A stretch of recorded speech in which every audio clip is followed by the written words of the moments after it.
Let's make this MKBHD shoe poster. So let's get right into it. We've got our standard vertical dimensions, 1080 by 1350, fresh new document in Photoshop. Let's start by dragging in the MKBHD logo. And what we're gonna do here is use this shape, this parallelogram, to kind of be the basis of how we're gonna create the background for this graphic. So I'm gonna go to my rectangle tool, let's make a new layer, and I'm just gonna align clicking and dragging the top of this parallelogram and then dragging it to the side to match the width. And now holding Command and Shift, I'm gonna drag from the midpoint of this right edge and see you can move it into a parallelogram from the rectangle shape. So I'm just gonna line it up like that. And we do wanna turn this into a regular path. And now we can hide the logo, and we've got this rectangle that is the correct angle of the MKBHD logo. And because we drew this out with the rectangle tool, it is infinitely scalable. This is what's called a vector shape, meaning you will not lose quality. It is based on algorithms, not pixels. So when you scale it, all the edges will remain sharp. So let's scale it up and let's kind of make this red stripe across the center of the design. So I'm just gonna blow it up to kind of match the width of our canvas, and let's make this one red. And now I wanna duplicate this rectangle. Let's drag it down, and I'm gonna size it down. Let's use this like vertical edge and actually expand it upward. So again, I wanna keep all these angles consistent. For this one, we're gonna make black. And what I'll do here is if you hit A on your keyboard, that's a shortcut for the direct selection tool. This allows you to manipulate points on a given path or a shape. So because we have this path that we created from the rectangle tool, I can select just by clicking and dragging the corners that I want to basically drag upwards. So I can hold Shift, select that one, and then click on this one. And now when I click, hold, and drag, you can see I'm like messing with just these corners of the shape. So we're distorting the shape in that way. So this one, Command T, just generally transform it down. But again, back to my direct selection tool, we can blow this up a little bit more.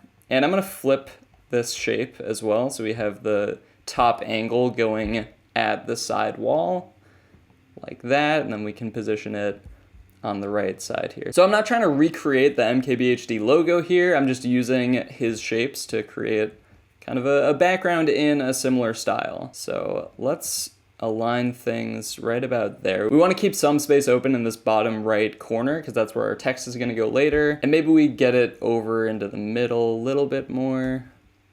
I'm just going to line it up with this grid line right about there. And I still want a little bit more space in this corner. So again, direct selection tool, A is a shortcut. I'm just gonna click and drag to highlight these bottom corners and then click and drag upward while holding Shift to keep everything straight. And that feels about right for this rightmost shape. Now let's duplicate this and bring this one downward. So I'm gonna change this one back to red. And these shapes are just kind of dividing the canvas up into different sections, which we will then fill with different design elements. So using my grid, I wanna make sure there's like consistent spacing. So you'll see we have this like 2-box margin between these shapes. I wanna keep that consistent because that's the same margin we're gonna use from the edges of the design too. So we'll try to space out our elements generally like that. So now let's drag in our shoe images. These I got off of Marques Brownlee's Twitter account, I believe he posted these. So wherever you can find your shoe images for your poster, go and get those. It's ideal to have like a few different angles and maybe different variations of images in your poster to kind of make it feel more complete. I'm just lining this up because I want like a general similar angle to this parallelogram that's going through the middle of the design, but I also want like a little bit of the shoe popping out. I kind of like how it isn't fitting perfectly in that red space. Let's also give this main shoe cutout a drop shadow. And I previously cut out this image from the original, so you can watch my tutorial on cutting out a player or subject if you don't know how to do that, but I'm gonna bring the distance up and the size up a little bit. So it feels like the shoe is a good bit off of the background. So let's get this exactly centered. I'm gonna hit Command A to select the whole canvas, and then with my move tool selected, hitting that center justify icon at the top can realign everything to the center of the canvas. Let's look at our next shoe image. We've got this image of the shoe on Marques's foot. And this one, I want to make sure that 251 is peeking out in the corner. So just like a closer up detail shot, you can kind of appreciate the fabric on the shoe. And I think I like it right about there. And I don't want it coming into this lower part of the design. We'll have another image for that. So let's just mask out the bottom part by going to our rectangular marquee tool. M is a shortcut on your keyboard. I'm just gonna draw a box basically around the part of the image that we want showing. So just this top window here, and then I'm gonna click the mask icon. So we're only seeing it in that part of the image. Our final shoe image, we've got this close-up of the label, which is kind of cool. So I'm gonna blow this up a bit and position it in the bottom left here. Right about there, feels pretty good. And if we zoom in, you'll see like this gray background and the white background aren't exactly matching. We can get around that just by changing the background color to exactly that gray. So I'm unlocking this background layer just by clicking that lock icon and then going to the eyedropper tool. You can eyedrop this gray and then going to the fill tool, which is G on your keyboard. You can just click in the background and now we have this seamless transition. So you'll notice with the shoe graphics, our reds are not consistent. Like this red isn't exactly matching our background stripe. This is more of like an orange as opposed to a red. So let's tweak these colors quickly. First, I'm gonna go to this top image. Let's add a hue and saturation layer first and see if we can get it fitting. I'm gonna clip this layer to our shoe image just so that's the only thing it's affecting. You do that by holding Option and hovering in the space between layers to clip it on and off. And now I'm just gonna drag this hue to the left a little bit. And already that's looking a lot better. That's pretty good. Let's go up to our main shoe cutout and see if we can fix that red as well.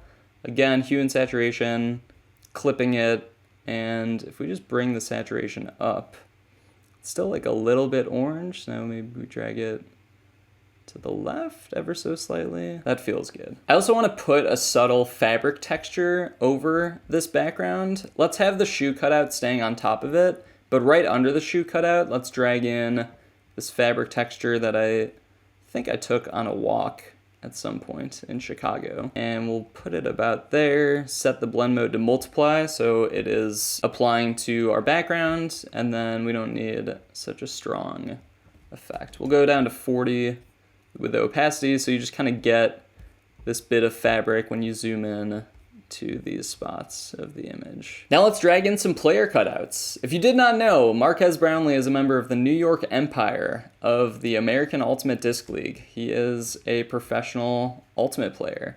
So we've got these really cool photos taken by Jen Vos of the New York Empire. She's a great photographer. And I'm just gonna blow these up a little bit, but position these three cutouts sort of spaced out around the image. So it looks like he's flying around this floating shoe is the vibe that we're going for. So we'll put this one on the right. This one will go towards the bottom. Then this one maybe up towards the top. And maybe I want to scale these down a little bit. I don't want them being like such the focal point of the image. Obviously this is a shoe poster, but I think it's a cool tie-in for his Ultimate career to be represented. Keep tweaking these. I'm just kind of fitting things where I feel like they make sense, like some overlapping with the red.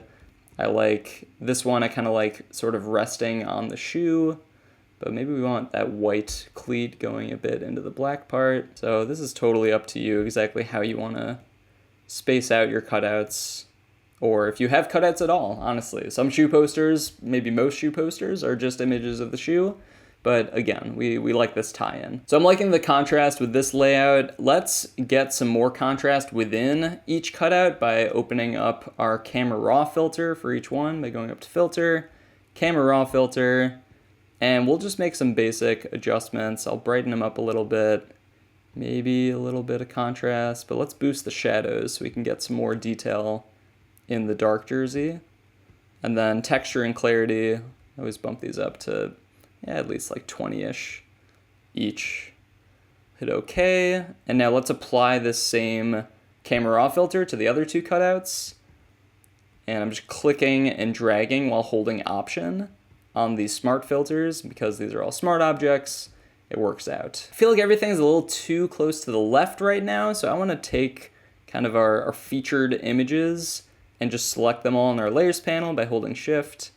And then I'm just going to drag things over to the right just to make it feel more visually centered. Another thing we can do to make the cutouts pop out a little bit more, separate them from the background, is to add an inner shadow. But we're going to use this inner shadow as an inner glow, basically, just applying to a certain part of the image. So I'll show you what I mean. If you set the color to white on the inner shadow and then switch the blend mode to overlay or screen or something where you're going to see the white, you'll see we're working on this rightmost cutout right now.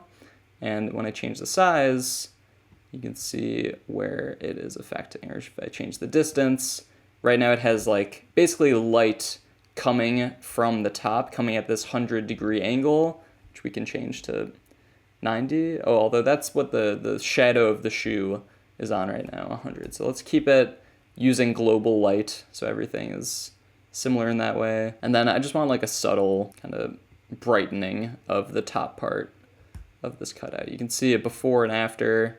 Just gives them a little bit more contrast from the background. So let's again apply this effect to the other two cutouts just by holding Option, clicking and dragging. Now we're also going to add a gradient map to our three cutouts. So let's group them all into a folder. We'll call it cutouts. And now going to your adjustment layers, gradient map. Again, I'm going to clip this to our cutouts by holding Option and clicking in the space between the layers. And now we're going to set this to, we'll use a black for the darkest color. Then we're going to use this like 25% gray, which is a dark gray, almost black, but not quite. That'll allow us to mess with the contrast a little bit. And then I'm also going to add this red color that we've used for some of the background shapes. So we can play with these until we find a nice level of contrast. You might want to leave your design with this kind of, harsh edit to all your cutouts, but you can also tone down the effect. So if we have something like that, you can lower the opacity to, 30 or 40, and you just get some overall coloration that makes it feel like the cutouts belong in the design a little bit more. One thing I forgot to do with the shoe images, let's get rid of any blue or any other color that's in this black. So we just want it to be black, white, and red. You'll see there is probably like some kind of hue in this main shoe color. So if we go to the blues on our hue and saturation layer and then desaturate it completely, you can see like this does have some shade of blue in it. So let's get rid of all that. We can also get rid of all the cyans if there's any of that. Magentas, not much, but we'll desaturate those as well. And then we can copy this hue and saturation to the other shoe images as well. Again, holding Option, clicking and dragging to place it over both of the shoe photos. Let's add our text now. So I'm going to make a new layer and setting my default colors back to black and white. You can do that by hitting D on your keyboard. Let's start with the bottom left. So I'm going to type out Marques Brownlee, and on the next line I'll write M251, which is the name of the shoe. We'll hit the check mark. And this font is called Akira Expanded. I think there's a bold version. Yeah, we can go to bold for his name and then a regular font for the M251. And going back to my grid, by the way, shortcut for the grid is Command''. You can toggle that on and off. I have a different video on grids, guides, and margins. Highly recommend you try to keep spacing as consistent as possible. So I'm just making this name line up 2 boxes from the left and about 2 boxes from the bottom as well. And what we can do is add his logo on top of his name. So we have this logo from how we drew the shape originally. And let's size this down, and I'm just gonna fill it all black so we can see it well on this red background. So I did that just by going to our effects and color overlay, where you can choose the color of whatever you want that layer to be. So I'm gonna drag it. If you right click on the Marques Brownlee M251 layer, right click on the T, that is, of the layer, move tool selected, you can now center it on the selection, which is his name in that case. And I'm just shrinking it down a little bit more using Command T to transform. And maybe I want this red parallelogram up a little bit more, just to give it some more breathing room. So now for our text in the bottom right, this is gonna be a paragraph. So again, let's make a new layer. Text tool, I'm gonna drag out this rectangle. And I have this text from the description of the shoe online. I had it open in this text edit window. We're gonna copy and paste it into here. And for this font, let's go with Helvetica. It's a classic. We're gonna keep things kind of toned down and understated, more traditional. So we don't want any spacing between the letters, maybe even a little bit of tight spacing, like -20, kind of like that. Let's go to our paragraph and let's change this to whatever, I guess justify all is what it's called. Basically makes it so the left and the right edges of the box have the words lined up, and it messes with the spacing between the words to make it all fit like that. I'm also going to reduce this font size to something like 14. Can reduce the line spacing as well. And maybe we shrink this to the right a little bit, because again, I want to maintain this 2-box margin on the right side. And so there we have that. I kind of like journey as a creator as being the last line. So now I'm just dragging it down to align it with our text on the left. And to close this space up a little bit, let's take this black shape from the background. And again, hitting A for our direct selection tool, we're gonna bring these bottom 2 points down just by selecting them and then clicking and dragging while holding Shift. And we can even look and try to maintain that same 2-box distance from the text. It's time for some finishing touches. First, let's basically stamp everything and then put camera raw filter on the whole design. So I'm gonna make a new layer. The shortcut is Command Option Shift E. That creates a whole layer of the canvas as we're looking at it right now. So now when I go up to filter, convert it for smart filters, we can now edit it with different effects like the camera raw filter, and it will affect the whole canvas. So we can mess with things like contrast, maybe we bring down the highlights, get some more detail in the white of the shoe. Lifting up the shadows gives us a bit more detail as well, so I kind of like that.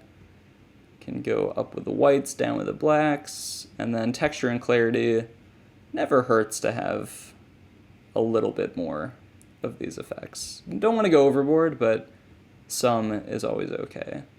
And then we'll go some vignetting at the end. Maybe just -15.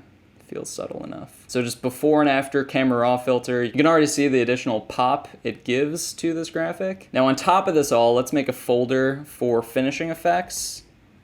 Finishing, and let's start with some grain over the whole thing. So I'm gonna hit Command A to select the whole canvas, and W to go to our quick selection tool. I'm just gonna right click in the middle of our selection and then fill with 50% gray, hit OK, and then again we're going to convert this for smart filters, and this one we're going to go to filter, noise, add noise, 10% is good, and you can go to hard light to kind of give this gritty grain over everything. And we can reduce this down to 50%, So it's not like overly aggressive, but it is still very much there. Underneath the grain, we're gonna add a curves layer, and I just don't like pure black in these designs. So we're gonna lift up the blacks by making a curves layer, clicking on kind of each of these 3 main corners, and then dragging up